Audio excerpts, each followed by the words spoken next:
Hello, friend. Thank you for joining me here for another Slumber story. Thank you to everyone who has said something nice about this series.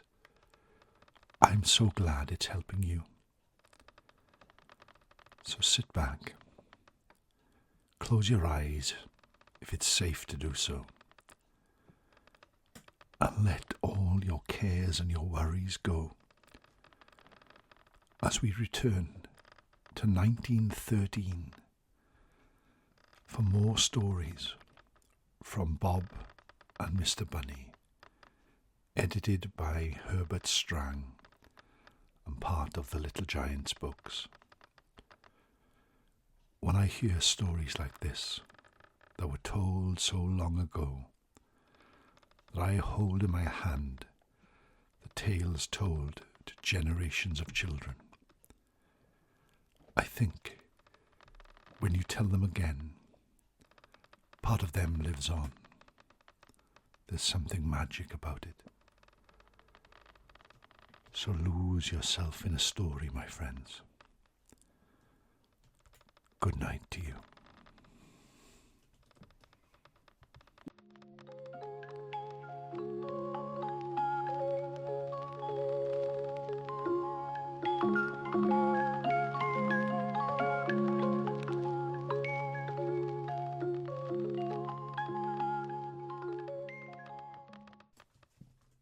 The Little Hobgoblin Who Forgot.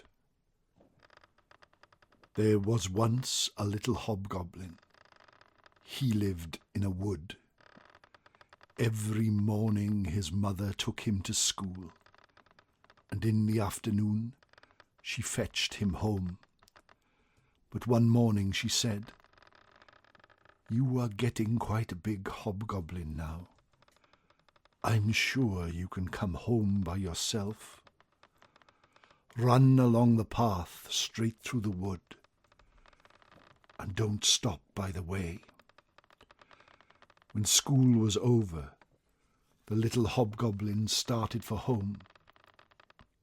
But he had not gone very far before he came upon Billy Bunnykin and his brothers having a glorious game. "Stop and play with us," squeaked the Bunnykins. And alas, the little hobgoblin forgot what his mother had said and stopped.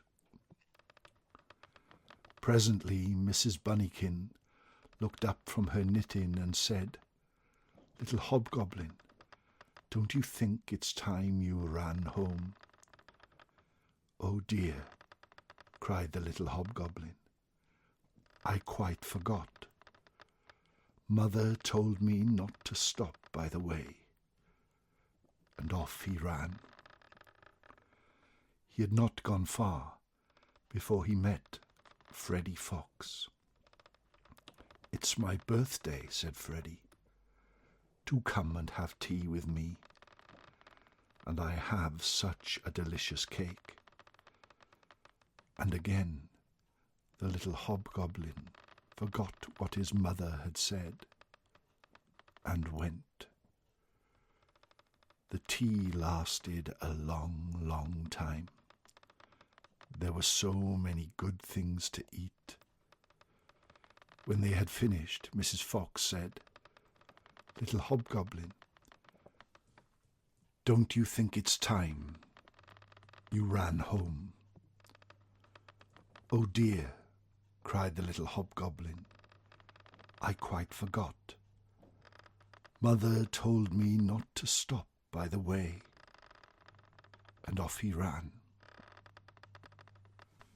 It was already beginning to get dark. The little hobgoblin scampered his fastest along the path through the wood. Presently he came to a very big tree, and halfway up he spied a hole.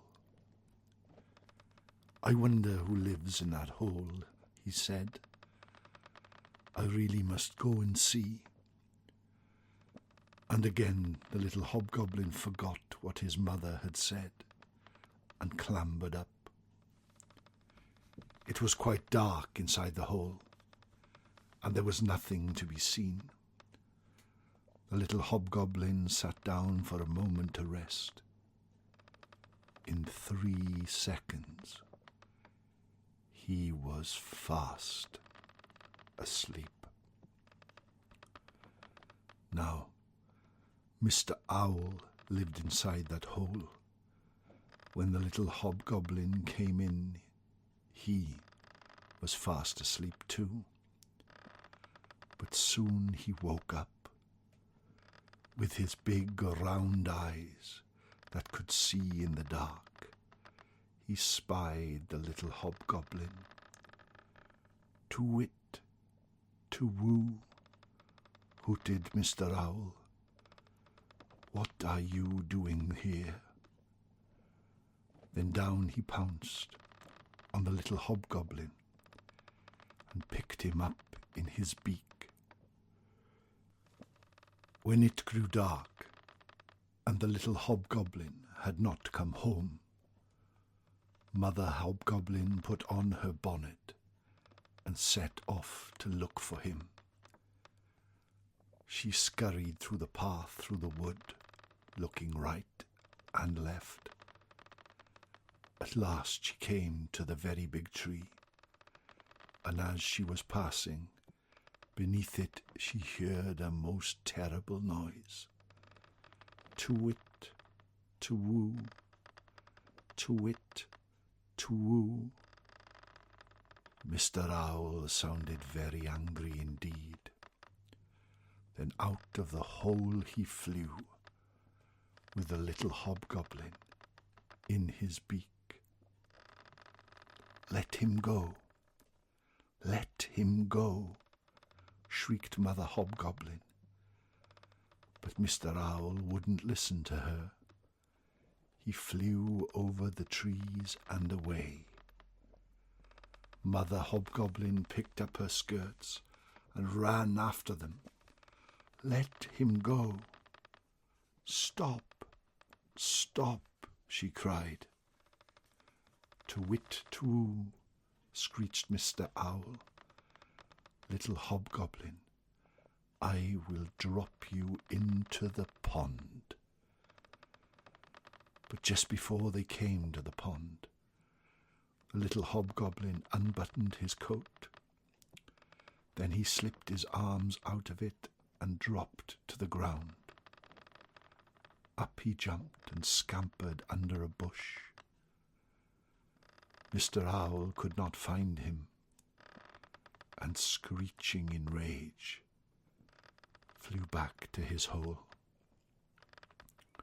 But Mother Hobgoblin found him by and by. She dragged her little hobgoblin out from under the bush and carried him home. She did not scold, for she knew he had a terrible fright, and he was ever so sorry for what he had done. "I will never forget what you tell me again, Mother dear," he said. And he never did.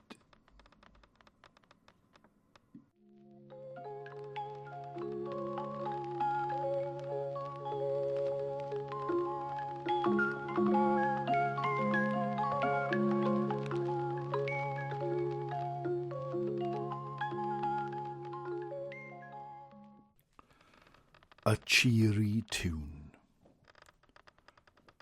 There was a little man who played a cheery tune.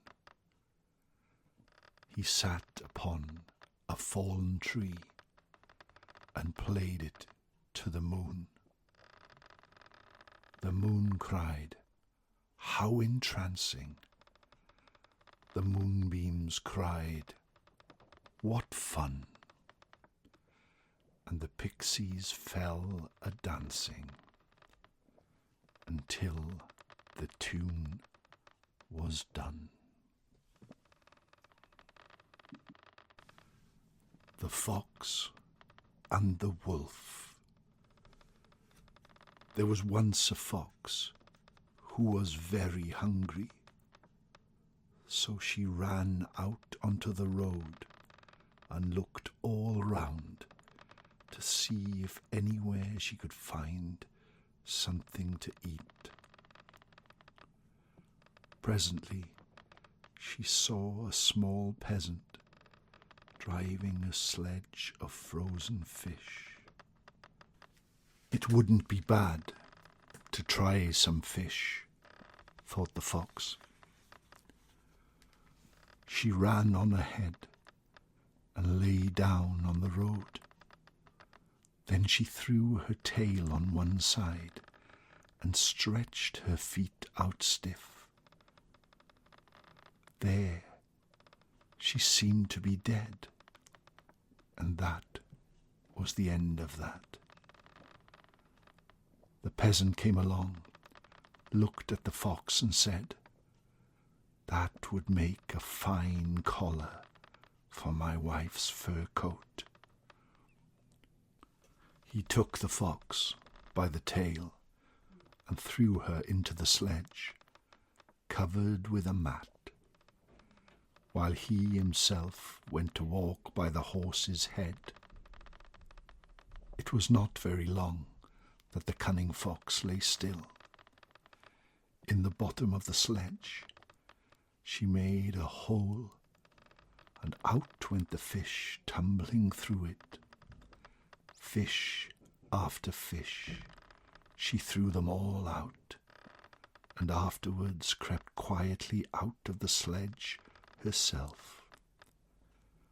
When the peasant reached home, he looked and beheld there was neither fish nor fox.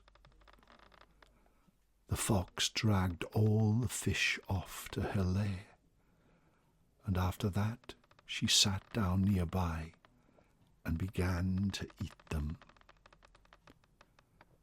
Then she saw the wolf come running up. He was so hungry that his sides had sunk right in. "How are you, friend? What are you eating?" "Fish, my dear friend." "Give me at least one." "Very likely. Open your mouth. You are very clever. I catch them, but you will do the eating." "Give me at least a head, my dear friend." "Not even a tiny tail, my friend. Catch them yourself and eat your fill." "But how did you catch them? Will you teach me?" "If you like, go and find a hole in the ice. Stick your tail into it. Sit there and keep on repeating, 'Come and be caught, fish, both large and small.' And they will be caught."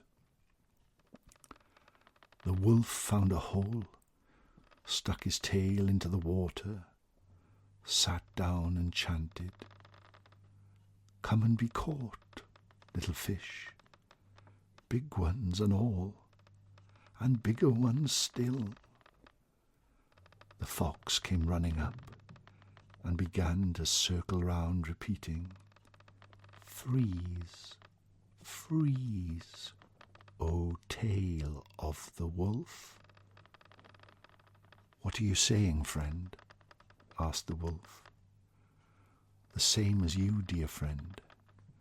Come and be caught, little fish, and large and small." So again the wolf sat down and sang her refrain, and the fox sang hers. "Isn't it time to draw up, dear friend?" asked the wolf. "Not yet. I will tell you when it is time," answered the fox. So once more the wolf sat down and chanted his refrain, while the fox sang hers. The fox saw that the hole was freezing hard, So she called out, "Now draw up, my dear friend." The wolf tugged and tugged, but all in vain. "Now you see how greedy you are," the fox scolded him. "You were calling all the time, 'Come and be caught, fish,' and now you cannot pull up. Wait a little, and I will call help to you." The fox ran to the village, and there she stood under the windows, screaming out, "Go down to the river and kill the wolf. He is frozen in the ice." Then the peasants ran onto the ice with their pitchforks and axes. The wolf saw the unhappy end, and he could not escape. He tugged with all his might and tore his tail right off. Then he took to his heels, running, he knew not where. His friend called after him, "Come back, my dear friend. You have forgotten your fish."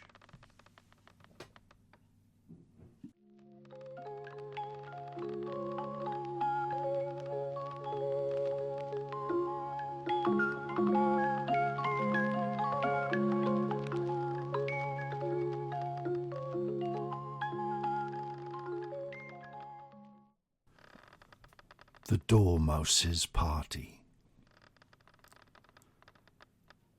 The Dormouse gave a party. She had 7 little frogs to tea.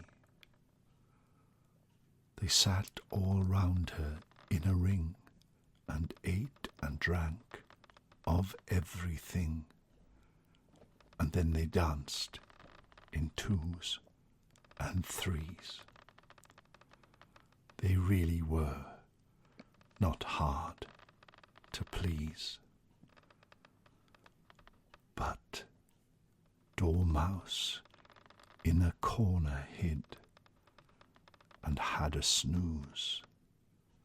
That's what she did. The Dolly's Ride. One night, all the toys in the toy shop came alive. "Please take us for a ride," cried the dollies to the little motor car. "Take me too," cried the ship with sails. "All jump in," said the little motor car. So the dollies lifted in the ship with sails. Then they all jumped in.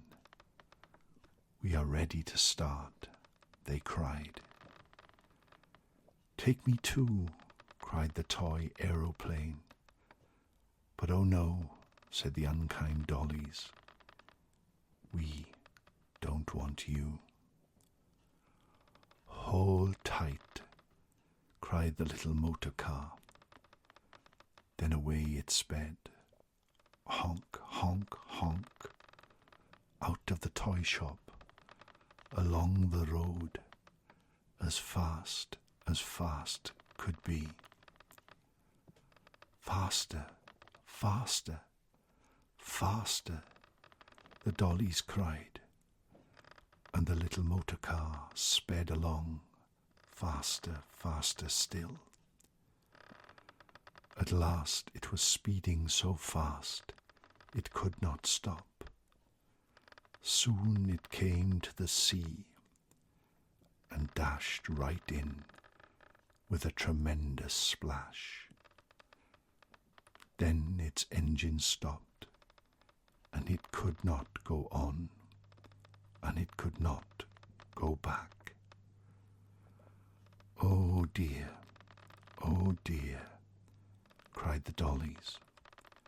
"Whatever shall we do?" The tide was coming in. Higher and higher rose the water.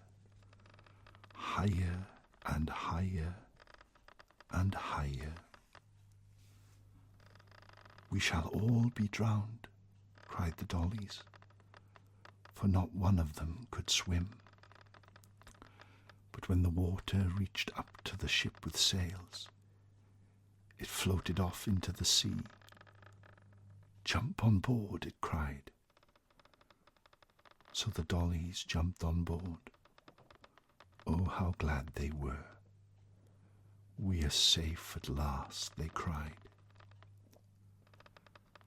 Then away went the ship with sails, sailing over the sea as gaily as could be.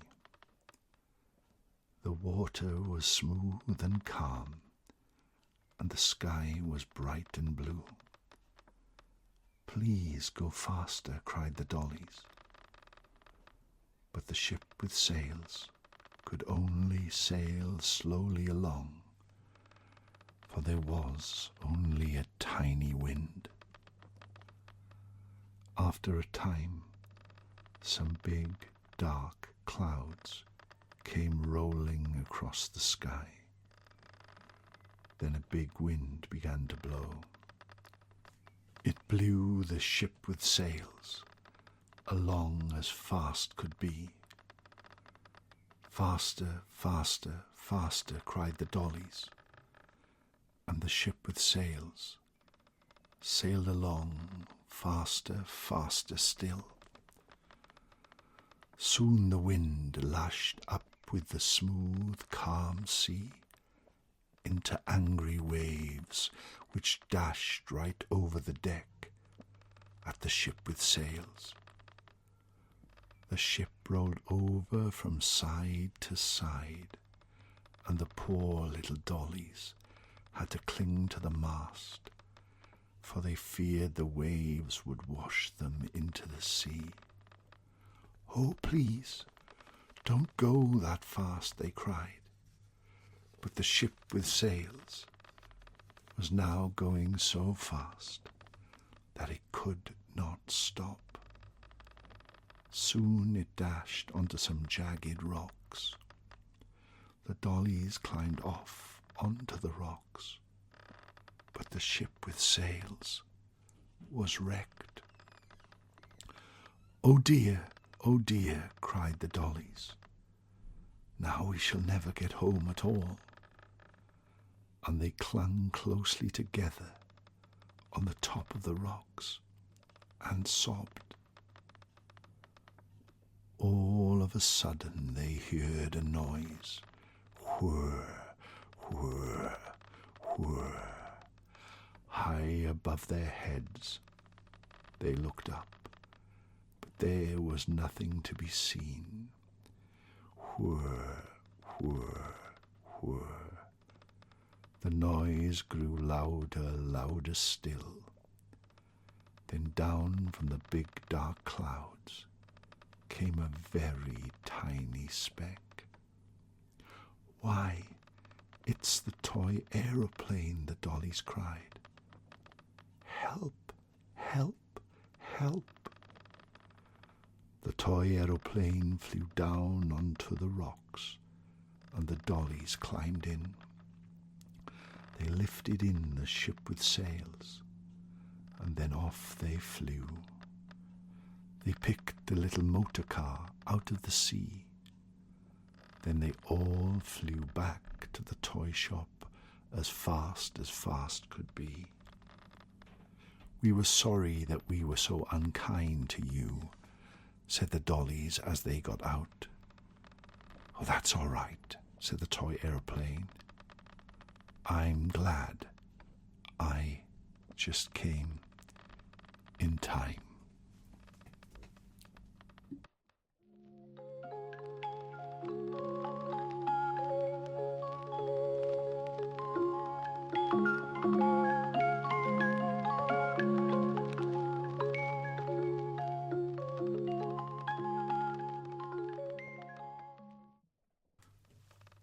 Secrets.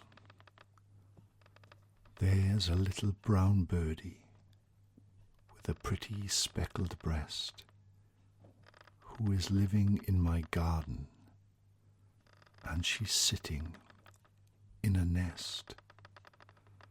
And the place she chose for building isn't really high or tall. It's where you don't expect it, in a branch above the wall.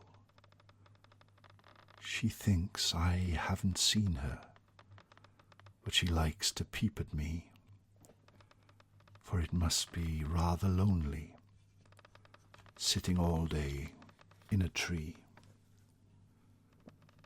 So I do her little dances with my dolls and teddy bear. Then we turn away our faces and pretend she isn't there.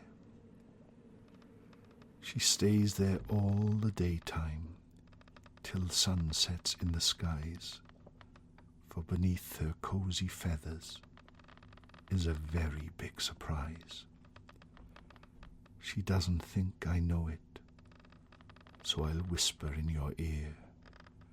Her nest is full of tiny eggs, and hatching time is near.